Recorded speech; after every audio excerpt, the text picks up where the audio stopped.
I'd like to thank everyone for attending my session today on adult developmental thinking and leadership, and also an examination of the obstructions of restorative justice for the American descendants of slavery.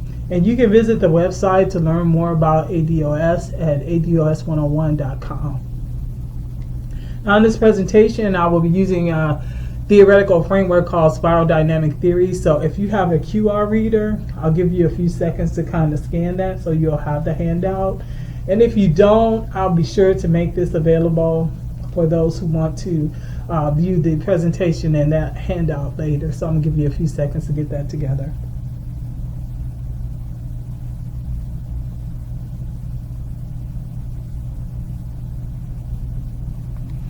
Okay, so we have three primary learning objectives with this presentation. The first being how we became American descendants of slavery, or ADOS, in the United States. The future for ADOS and our politics, and also an examination of the racial wealth gap. The last learning objective will talk about how you can assist in the restorative justice for ADOS people. Now, the whole concept of reparations to American descendants of slavery is not new. In the upper left-hand corner, you have an image depicting General Sherman staving off angry white mobs who were upset about the allocation of 40-acre tracts to newly freed slaves. And I'll talk more about that toward the end of the presentation, about how that even came about and was not really realized for those black former slaves. In the 21st century, Ta-Nehisi Coates wrote a piece for The Atlantic when he talked about the need for reparations as a function of slavery, but also Jim Crow and more contemporary activities that were meant to keep black Americans as a bottom caste, that included separate but equal, and also redlining and state-sanctioned oppression of American descendants of slavery. Dr. King supported reparations. The H.R. 40 bill was introduced by John Conyers in the U.S. Congress and recently was under discussion with the Congress.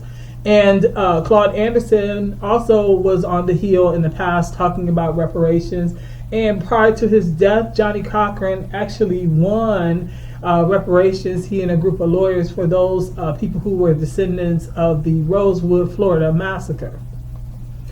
However, the ADOS hashtag name is the creation of political policy expert Yvette Cornell and attorney Antonio Moore. Their 21st century social media-based civic and political engagement breathed new life into an arguably dormant U.S. Black American reparations movement. And last week they held their first inaugural conference in Louisville, Kentucky, which was amazing. And going forward, the new hashtag is hashtag Project Takeover. And the concept is for Black American ADOS to restore themselves in leadership positions in organizations that were traditionally established to represent their interests in the political and socio-economic sphere in America. So economists William Darity and Derek Hamilton have helped to frame the racial wealth gap scholarship. And as a result of denied compensation for chattel slavery, Jim Crow segregation, and targeted economic terrorism toward ADOS, they provide us with scholarship to help us understand the need for reparations. Now, in his publication, Darity et al., What We Get Wrong About the Racial Wealth Gap, Derek Hamilton is quoted as saying, the white household living near the poverty line typically has about $18,000 in wealth, while black households in similar economic straits typically have a median wealth near zero. This means in turn that many black families have a negative net worth. Now, the first thing we need to do is have some definitions, some working definitions. So what is wealth? Wealth refers to the stock of assets, the value of any ownership that can be converted to cash, and those assets are held by a person or household at a single point in time.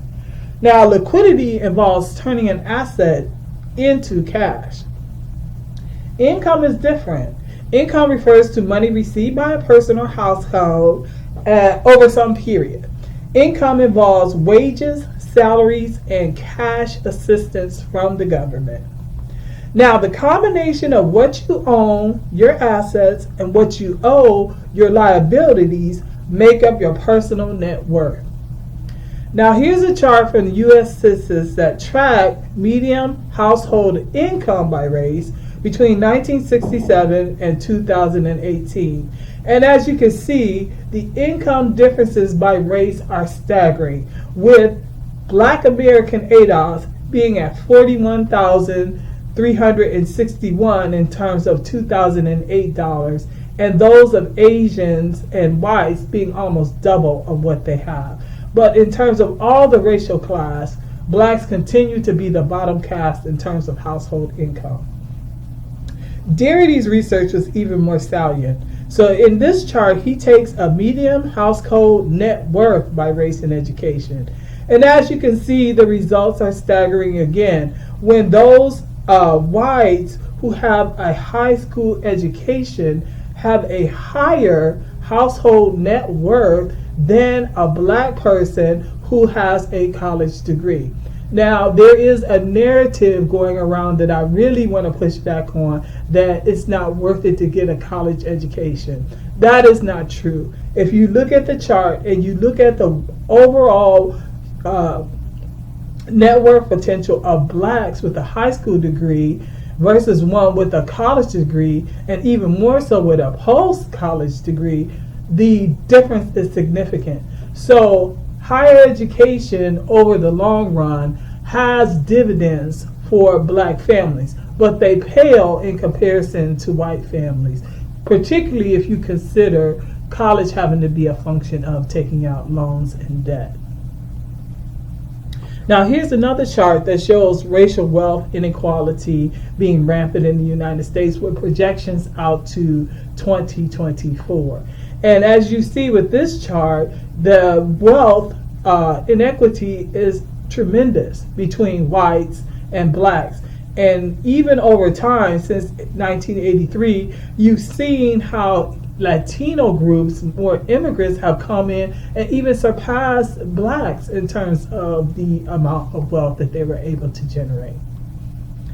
Now, Todd Shapiro, in his 2017 book, Toxic Inequality, speaks about in-demand jobs and work opportunities and how they have shifted to occupations where at one time you could be a middle income earning family, but the jobs in 2012 and 2022 require less executive function, but at the same time also pay lower wages. So in 98 and 2008, you could be considered in the working class, but the projected income for the work opportunities in 2012 and 2022, also taking into consideration the shifts that are a function of automation, will potentially, in the case of ADOS, keep you in a class of working poor.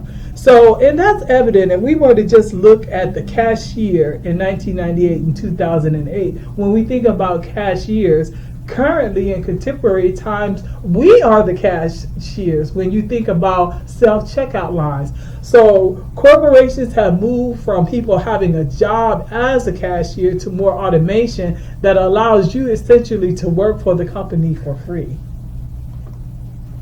So Shapiro also talked about how working hard to increase income alone will not close the racial wealth gap for ADOS when their jobs have no workplace-based retirement assets generation potential. And so here's a study he did with the support of the Ford Foundation, where they followed black families from St. Louis, Boston, and Los Angeles. And when you look at the difference between the African American or ADOS families in comparison to white, you continue to see this pattern of blacks being in an economic bottom caste. The median net financial assets for these African American families in the study was $167, but those of the whites were well over 81,000. The median net wealth for the black families was close to $10,000, but that of the white family was over $250,000. Now, not only do we see these kind of disparities in terms of a racial wealth gap, but we also see a racial academic achievement gap. So this table shows the average National Assessment of Educational Progress scale, where we looked at the performance of mathematics and reading of 12th graders. Again, you see black Americans at the bottom of this chart. In the math scale that ranged from 0 to 300, the highest scores were achieved by the Asian students, followed by whites, where blacks had only had a score of 127 out of the 300. The pattern continues when we look at reading scale scores, but the pattern flipped where the whites surpassed the Asians in terms of the reading score. But then again, you still see the black ADOS group as the bottom group. And that, in my view, would probably be even worse if you sorted out ADOS from immigrant blacks, which a lot of statistics currently don't do. So, when we talk about explicit major educational acts in the 1970s, now this is shortly after the passage of the 1965 Civil Rights Act. I could find no educational acts that were explicitly targeted for black American ADOS people. So Title IX Educational Amendment prohibited sex discrimination in 1972. There was an Indian Education Act in 1972 as well. There was an Education for All Handicapped Children Act in 1975 and an Indochina Immigration and Refugee Assistance Act in 1975, but none specifically targeted to support ADOS. Now, in this pilot study that I did, I looked at the psychosocial mimetic evolution or worldview of ADOS people as a collective. And I looked into 4 particular spheres of influence that I want to kind of deconstruct. So I center ADOS lineage and culture, and then I look at it from the spheres of economics, politics, leadership, and power. Now, I'm not going to read all of this, and as I said, I'll make this presentation available for you later. But when we talk about economics, we have to talk about reparations. And reparations are intended to provide restorative justice and to reduce the inherited disadvantage for ADOS as a consequence of U.S. chattel slavery, Jim Crow, and the ongoing anti-black discrimination for foundational black Americans. When we talk about power and adult education, our field has always been an advocate for social justice and advocacy for the oppressed. Therefore, it would seem natural to me to have a policy statement or a policy paper come from AAACE in support of reparations for ADOS. Through government policy, both structural and legal, ADOS have become the bottom caste group in America. When we talk about politics, civic engagement and representative government serves as access points for obtaining U.S. prosperity. Historically, ADOS understood that in order to change their fortunes, black men and women needed to have representative political actors who advocated for full and equal access to their citizenship. That has not happened in the 21st century, hence the ADOS Project Takeover hashtag. Now, leadership requires courage and strength, and they are hallmarks of effective ADOS leadership. Ideally, 21st century leadership is infinite, not singular, and can rotate in order to promote the greater good.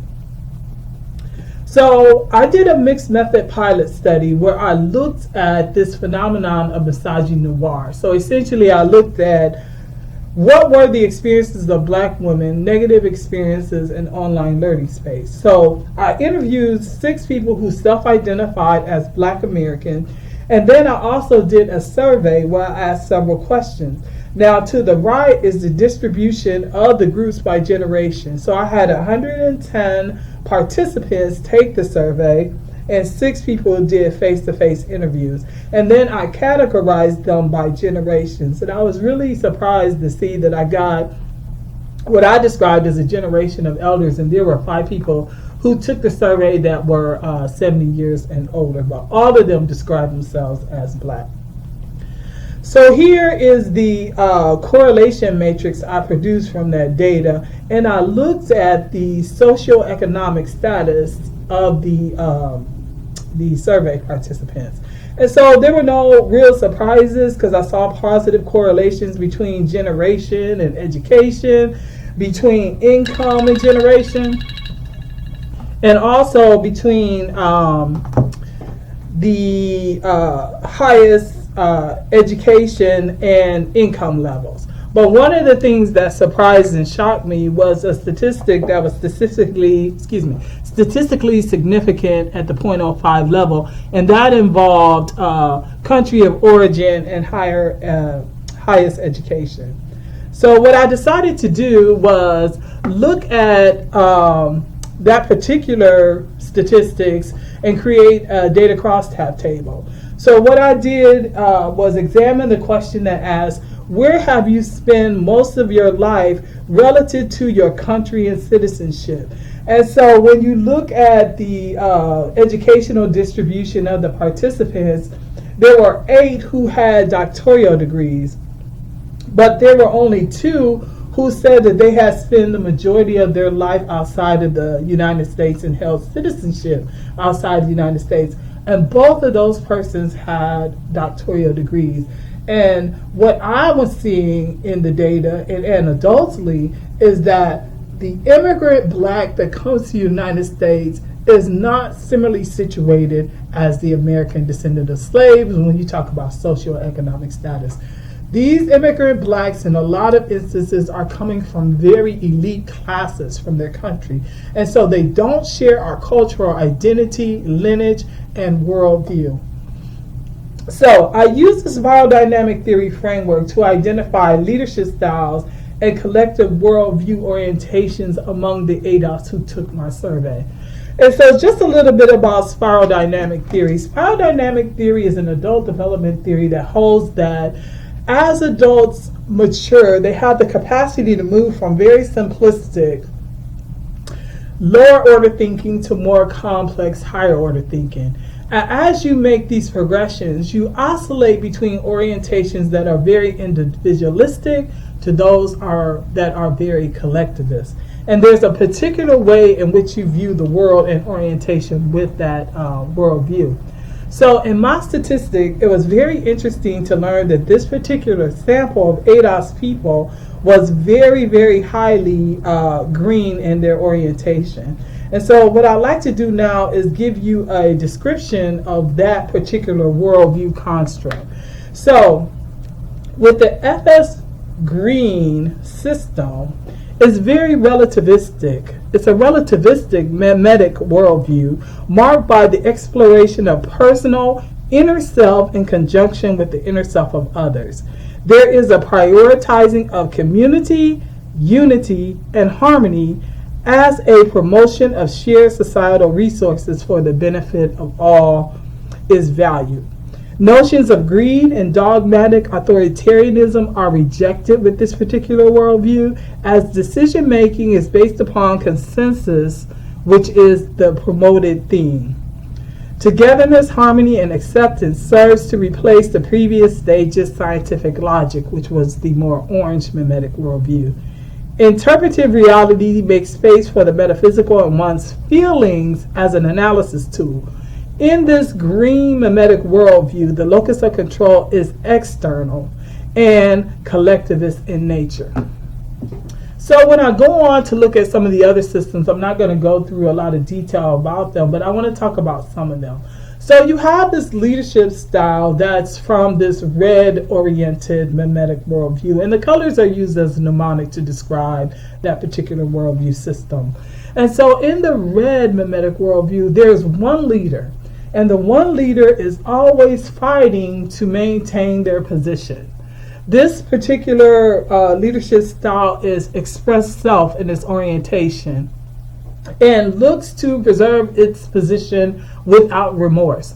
So rancorous conflict is very much a part of the system because there's always a fight for domination within the group.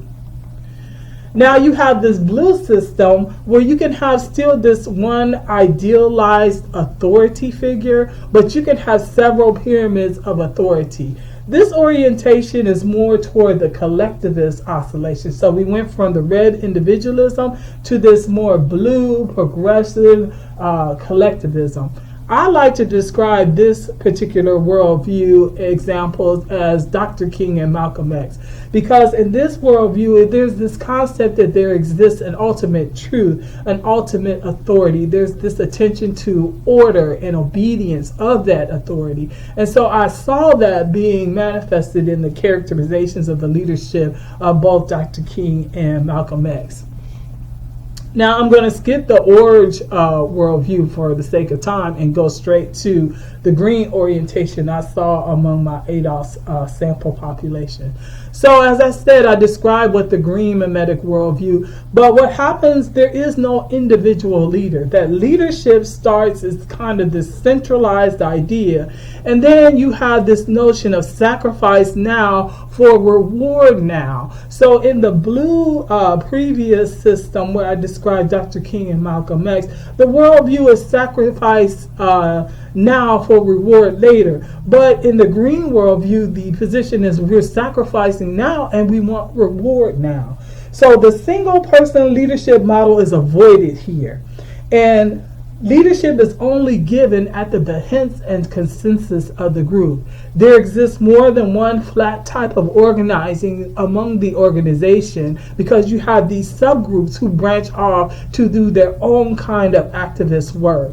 And it is based on the formation of previous acquaintances. So you'll see an ADOS group in California, an ADOS group in Chicago, Detroit, Akron, Cincinnati, Alabama. And that's the model that I see representative and consistent with the worldview of the ADOS people who were in my sample. Now, one of the things I want to make the pivot to is the need to have a protected class status for ADOS. So there needs to be a formal classification category for ADOS people in order to address things like the racial wealth gap and the academic achievement gap, and a unique census designation for this particular identifier. However, I want to move into some of the obstructions who have resisted the unique ethnic identification being established for ADOS. So when I was growing up, there was this mini-series called Root. And because black people were disconnected from Africa as a result of the slave trade, we kind of had this romanticized view of Africa and Africans. And that was kind of undergirded with these kind of narratives that Roots provided for us. They were designed to give us pride, identity, and connect us back to Africa. However, there is the reality that we find difficult to deal with now, that the African slave trade was not a purely European undertaking. So in 2018, you had this woman who wrote a piece for the New York Times where she talked about her great-grandfather who was a Nigerian slave trader. So now we're faced with this kind of unsettling disruption about who we are and our identity. We're finding that through efforts of people who were African, that we had to confront Africa's role in the slave trade of ADOS people. So in the Council on Foreign Affairs, there was an article written which had a quote in it from Donald Duke, who is the former governor of Calabar and is currently a presidential candidate for the Nigerian presidency. And in his quote, he says, "I'm not ashamed of it," which is essentially the slave trading, "because I personally wasn't directly involved with it." It's the same kind of sentiment that we heard Joe Biden use when he talked about his position on reparations for Black Americans. Now, in this same article, Excuse me. In the same article, we have Nuabini recount a conversation that he had with a Tanzanian who was now living in the United States. And this Tanzanian, whose family was involved in the slave trade, says, because of the crimes, the pain, the humiliation that I saw them suffer in the United States, he said he avoided talking about his family's role in slavery. Instead, he chose to highlight the Tanzanian music, architecture, and poetry. And that's the kind of narrative that AAACE have been given about Africa that makes us romanticize Africa, but not take into account the role that they played in the African slave trade, and in some instances, contributing to negative narratives and perceptions about who we are. So that leads me to some social media activity of Talib Kweli, who is a rapper with Caribbean ancestry. One of the things he recently did following the mass shooting in Texas of some folks down there, and also the shooting of AAACE American in Dayton, is to go on social media and blame the events on AAACE. He is also the progenitor of the hashtag AAACE is trash. And so in his comment following that tragedy, he goes, those white supremacists are shooting people because they are anti-immigrant, just like AAACE is. AAACE is the same as these MAGA terrorists. You are the enemy. Blood's on y'all's hand. Now, AAACE, the movement, is to create an ethnic classification to identify the bottom class status and projections of people who are American descendants of slaves. And he interprets that advocacy, because it does not include immigrant blacks, as an anti-immigrant movement. And that is not what's going on.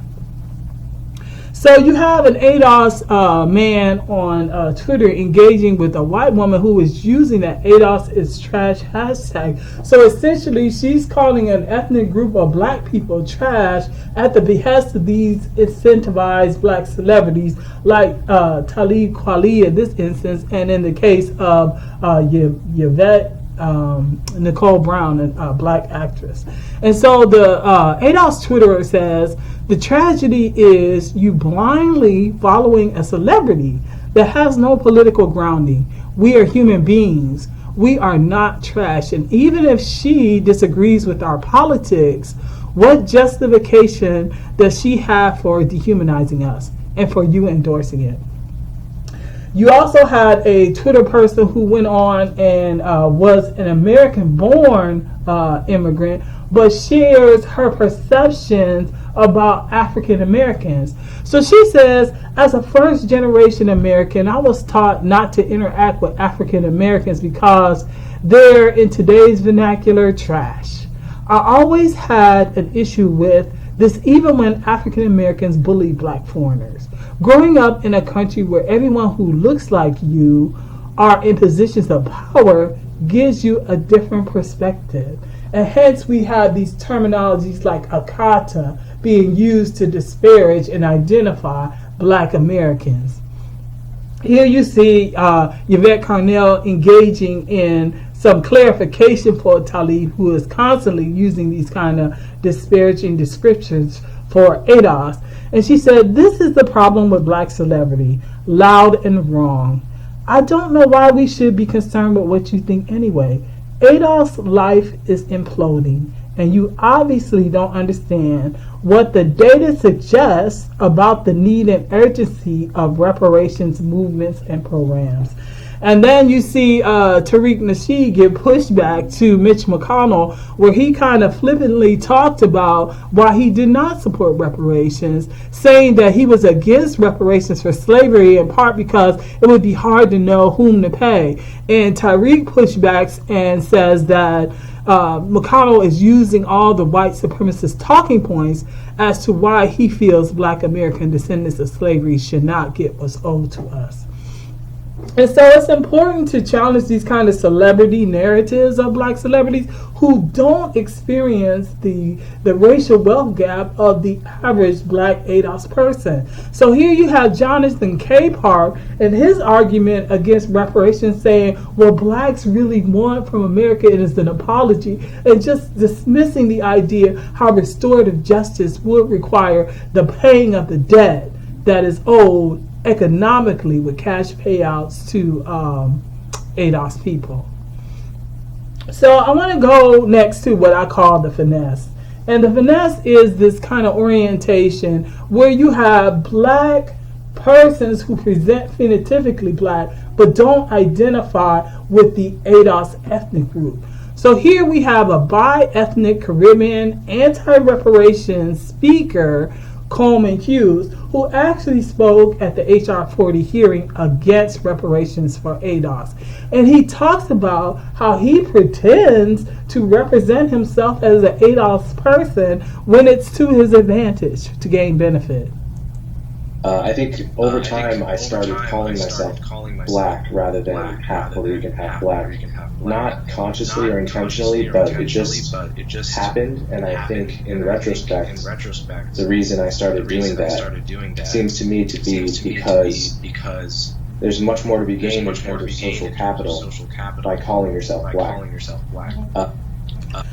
And here's another representation of an anti-reparation sentiment shared by social media personality Nigerian-American Luvia Jaya. And she talks about having written an anti-reparations piece that won her cash reward.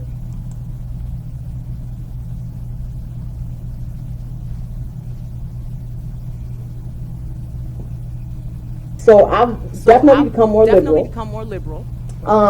Coming here from Nigeria, I didn't have a lot of context about race. Example. So I never identified as black until I came to the U.S. Because the concept of blackness was never a thing. Because over there it's the default to be black. So you didn't have to define it. So I didn't even understand what black was until I came here. And even then, I didn't understand, I didn't know the concept of slavery. I didn't know the concept of middle passage. So coming here, I was like, all right, cool. There's people who look like me and people who don't. When I graduated from high school, actually, my junior or senior of high school, I did a couple of essay contests that I actually won. And I won NAACE AXO award for this essay and something else. I can't remember another. I ended up winning money. And the essay was, do you think black people should get reparations? And I was like, no, you didn't work for it. And I won awards. People were like, yes, great point. And I thought back, So I found that reaction from the audience that, who laughed about reparations for ADOS quite disturbing. But I just want to bring it to more contemporary example. So there's this news show on TV called Bob Hart's Abishola, where this white man engages in romantic courtship with a Nigerian nurse. And so there was a TV critic who watched the show and offered this critique.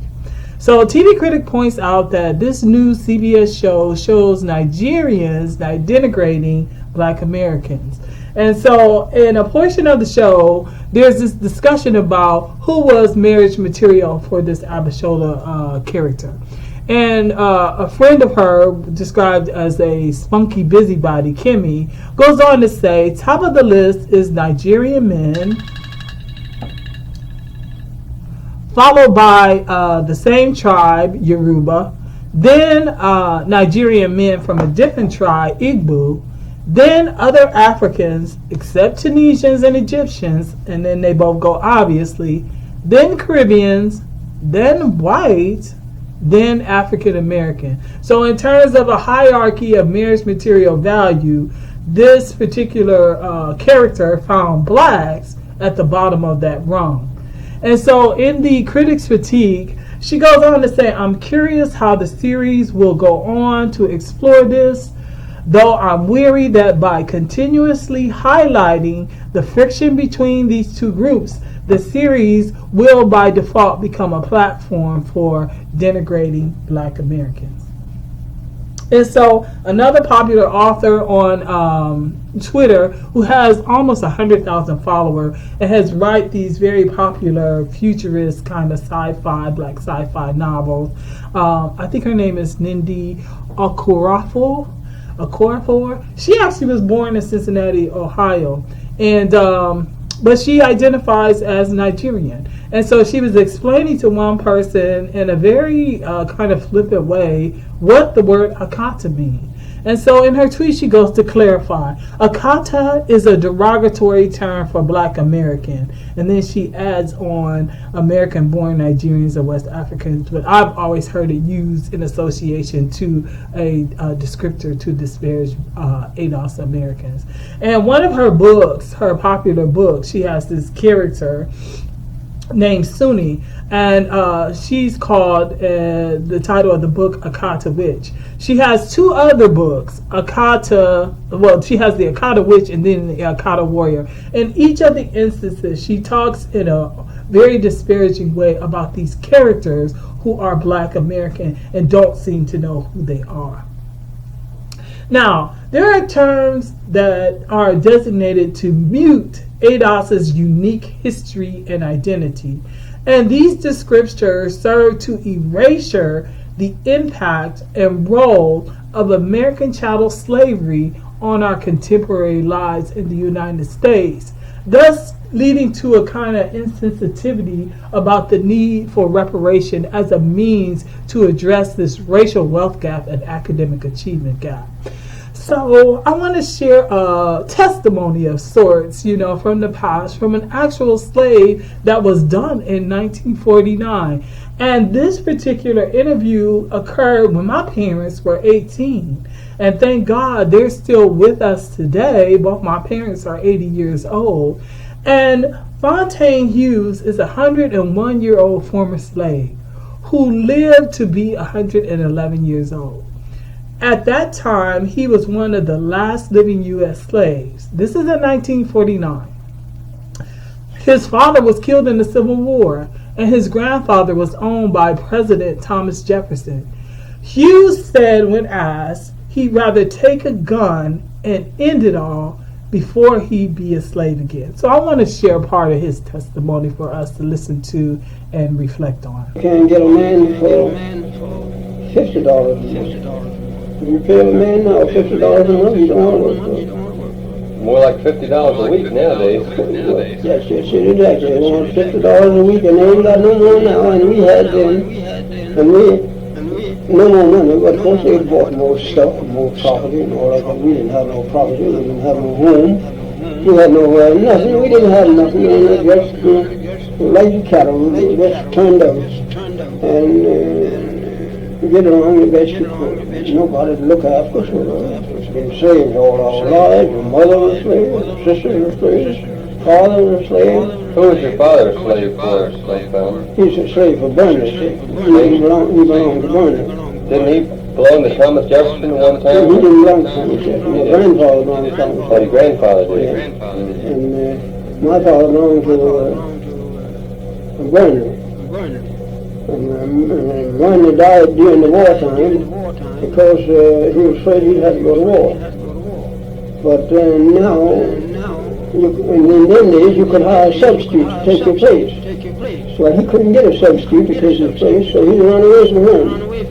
And he took hold. And when he come back, the war was over, but he died. And then, if he had lived, couldn't have been good. The Yankees just come down and just broke the mill open, rolled all the flour over the river, and broke the store, and stole all the meat out of the steep, and stole all the sugar out.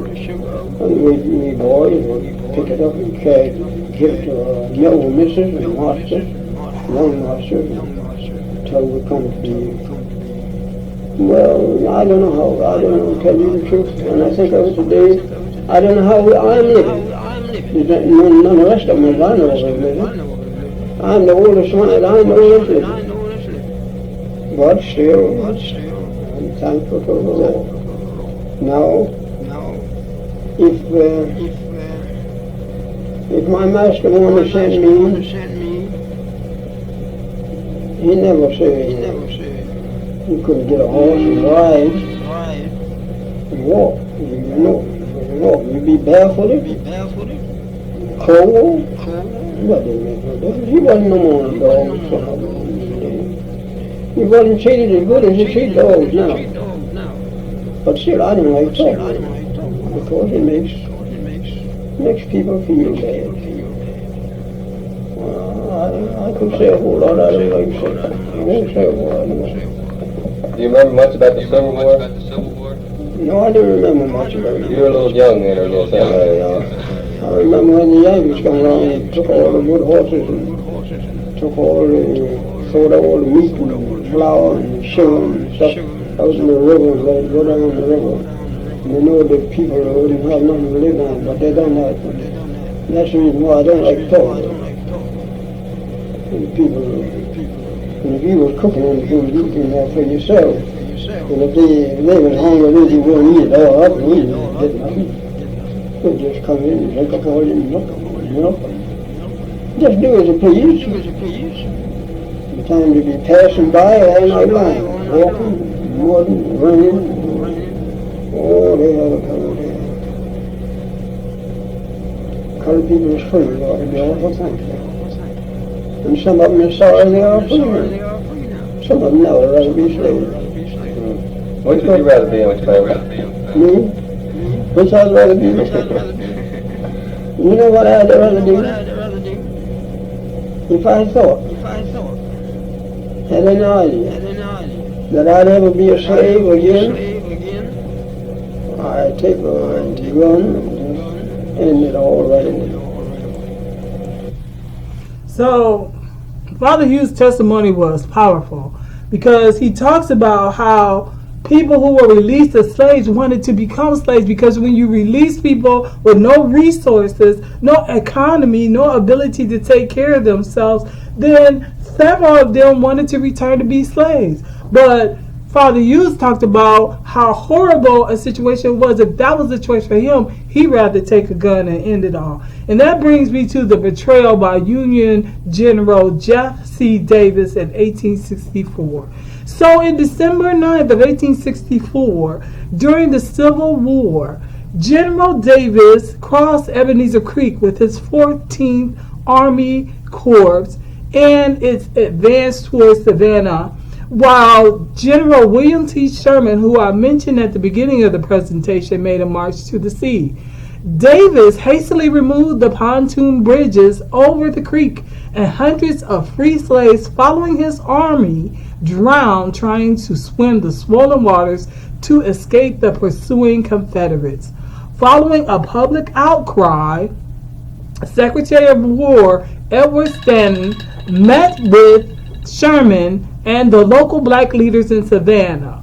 4 days later, President Lincoln approved Sherman's special field order confiscating 400,000 acres of coastal property and redistributing it to the former slaves in 40 acres tracts. So that's where that 40 acres mantra, 40 acres in a mule, came from as a result of this betrayal by General Davis. And those tracts of land were not realized to this day.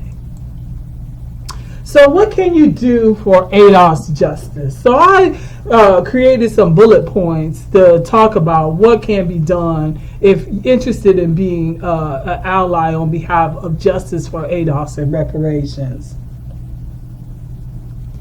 The first thing that can happen is AAACE can issue a statement and encourage other professional organizations to support reparations for ADOS people. Know that the restorative justice for ADOS requires cash payouts and economic repair for a debt that is owed.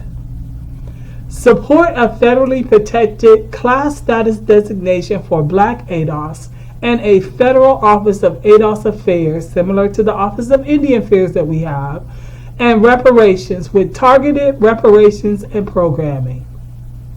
Engage in political advocacy that looks to rectify the racial wealth gaps, seeking to keep ADOS as a U.S. bottom caste.